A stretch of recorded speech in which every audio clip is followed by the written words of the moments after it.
Nasorpresa ang isang Uber passenger nang malamang may kapansanan sa pandinig ang susundo po sa kanya. Pero sa huli, bumilib din siya sa driver. Ano kaya ang reaksyon dito ng LTFRB? Saksi si Danoting Kungko.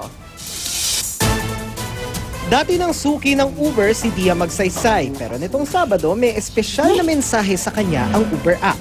Hirap daw sa pandinig ang kanyang magiging driver pero gagabayan daw ito ng direksyon ng mismong Uber app. First reaction ko nga was, oh, nice. So yung una kong question was, okay, so paano ko siya i-contact? It wasn't hard for me to find him. At naging maayos naman daw ang kanyang biyahe. Normal concerns na paano kung may bumisina, marinig pa niya. Yung ganon.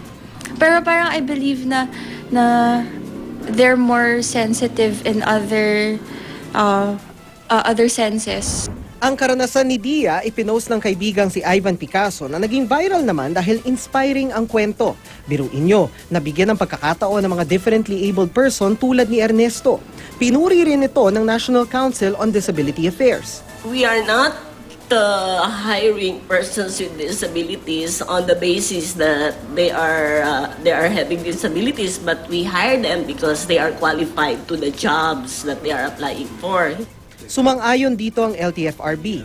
Magandang hakbang daw ito para magka-equal opportunity ang mga differently abled lalo na sa larangan ng public transport.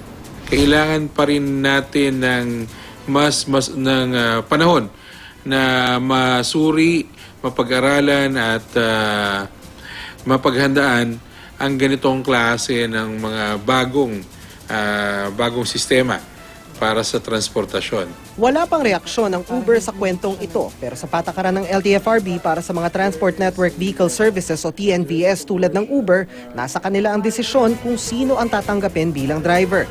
Basta meron siyang professional license kahit may kapansanan. Sa ngayon, umaasa ang National Council on Disability Affairs na mabigyan pa ng ibang reasonable accommodation ng mga differently abled, gaya ng flexible working hours hanggang sa accessible working places mula opisina hanggang banyo. Ako si Danoting Kungko, ang inyong saksi.